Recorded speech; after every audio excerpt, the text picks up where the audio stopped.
Le point de l'actualité pour ce second rendez-vous comptant pour cette nouvelle semaine, c'est avec Kodovia Metono, déjà en position. Kodovia Metono, bonjour. Bonjour Joël Etondi, bonjour à nos amis téléspectateurs. Je vous réponds à la façon. L'actualité, telle relayée par le canal ce jour, qu'est-ce qu'on retient de particulier?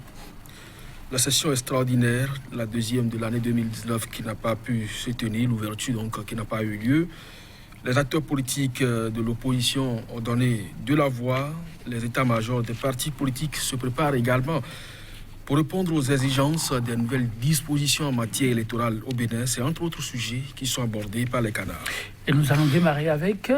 Le journal du service public La Nation qui affiche donc en titre « Ouverture manquée de la deuxième session extraordinaire de 2019 au Parlement, la 7e législature à l'épreuve des réalités de fin de mandat. Conférence des forces vives de la nation. Il y avait devant les bases du renouveau démocratique. L'Afrique en marche, le quotidien L'Afrique en marche.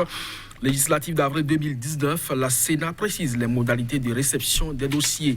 Et puis SOS de l'opposition, Soglo Yahi Azanaï menace Talon. Il faut empêcher la rupture de faire un passage en force le 28 avril prochain. Assemblée nationale, nous allons finir la 7e législature dans la honte, le désastre d'ici Rosine Soglo. Et puis, scrutin d'avril 2019, Djenotin appelle mouvance et opposition à une urgente rencontre de crise. Le nouvel observateur pour les législatives apaisées, la sévère mise en garde des partis de l'opposition au chef de l'État. Article 242 du Code électoral, un virus qui affecte la nation.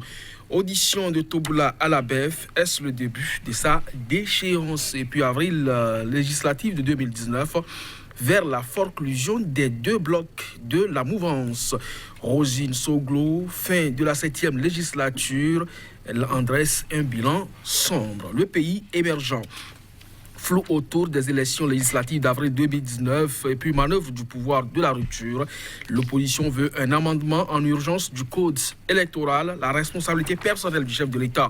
Engagé dans le climat de suspicion actuel, tout passage de force risque de conduire le pays dans le chaos. Session extraordinaire de l'année 2019 au Parlement.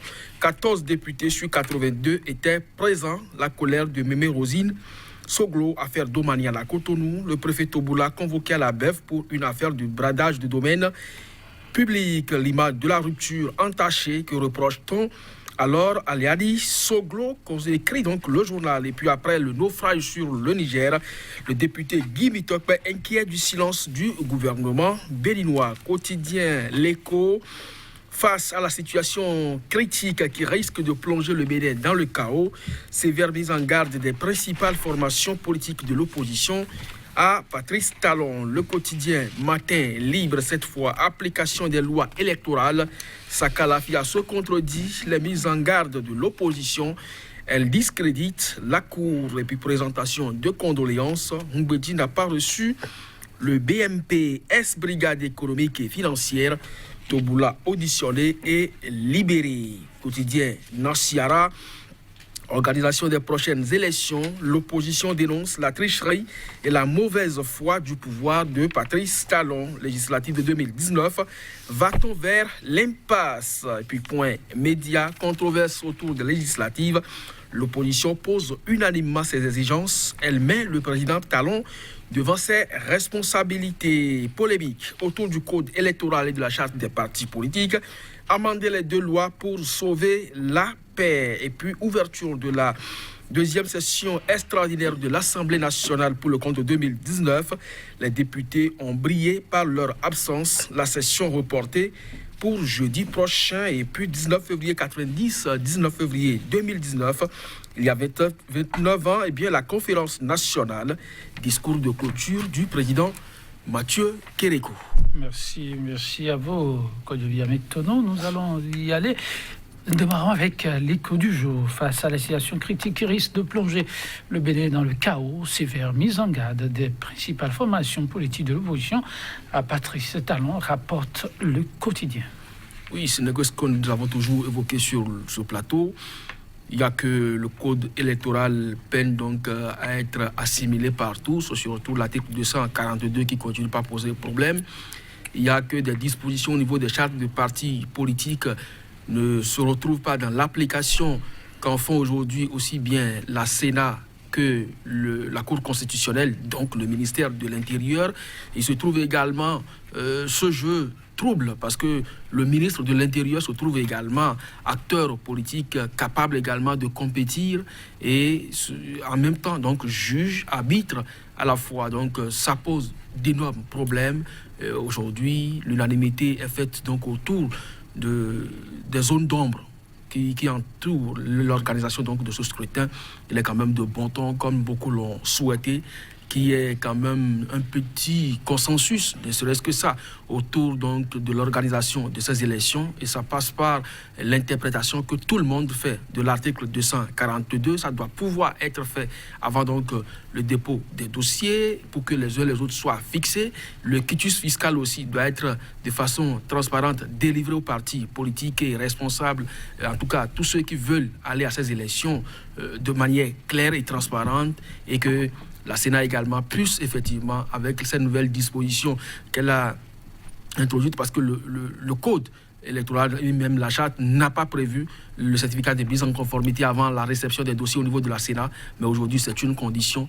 Il faut que donc l'unanimité ou du moins le consensus soit fait autour donc de ces différentes dispositions qui encadrent ces élections pour que tout le monde soit vraiment quitte, parce qu'aujourd'hui l'opposition a été on ne peut plus claire.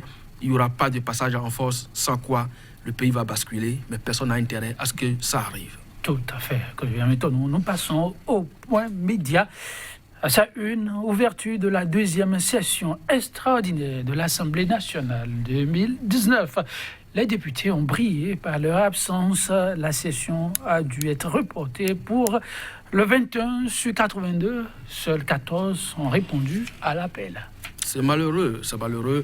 Il y a le journal du service public qui a écrit également sur cette actualité et fait constater que cette mandature est donc en train de vivre les réalités de fin de mandat. C'est possible, mais c'est également la période qui s'y prête bien. Il faut courir pour obtenir son quitus fiscal. Donc, mouvancier et opposants sont dans la même dynamique. Aujourd'hui, donc, on est beaucoup plus occupé à faire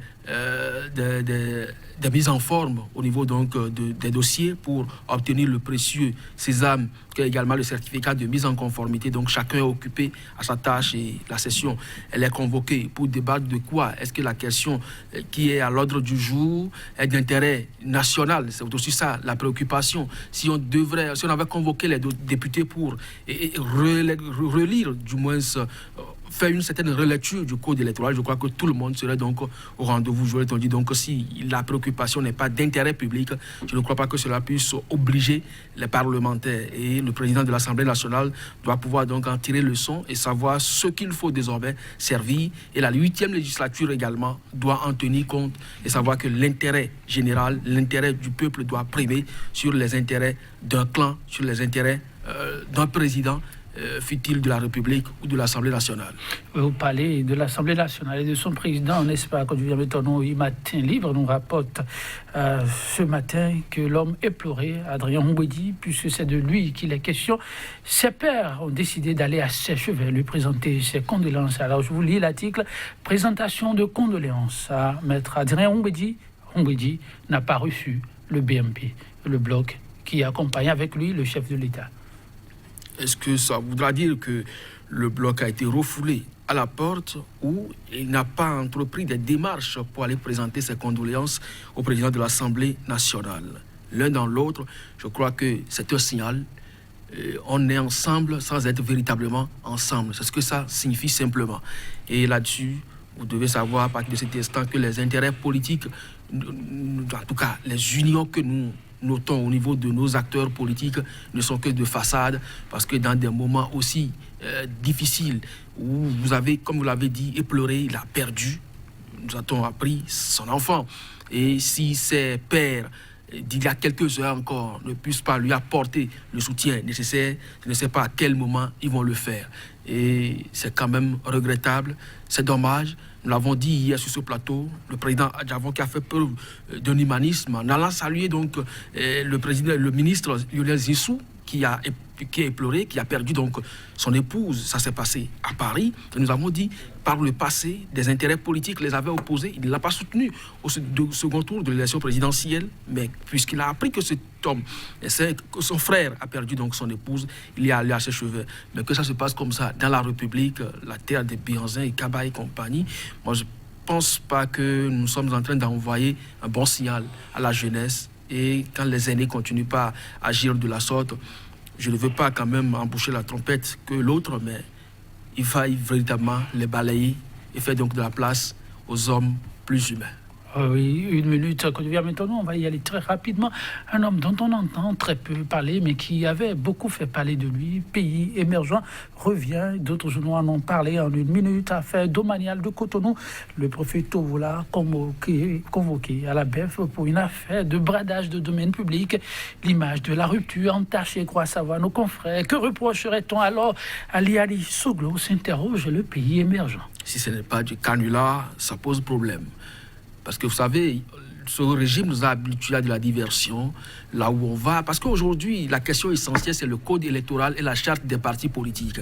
Et lorsqu'on parle d'un tombola que tout le monde a toujours vu s'illustrer négativement aux yeux de la population, qu'on aurait convoqué à la BEF, eh bien, ça peut faire le show médiatique et on va oublier donc la question essentielle. Aujourd'hui, il faut qu'on s'attarde sur ce qui est préoccupant, c'est la charte des partis politiques, c'est la délivrance du quitus fiscal, le certificat de mise en conformité. Ce n'est pas le tombola à la BEF, ça ne préoccupe véritablement pas les Béninois. Merci. Quand je viens maintenant, mesdames, messieurs, ce fut un plaisir. À demain.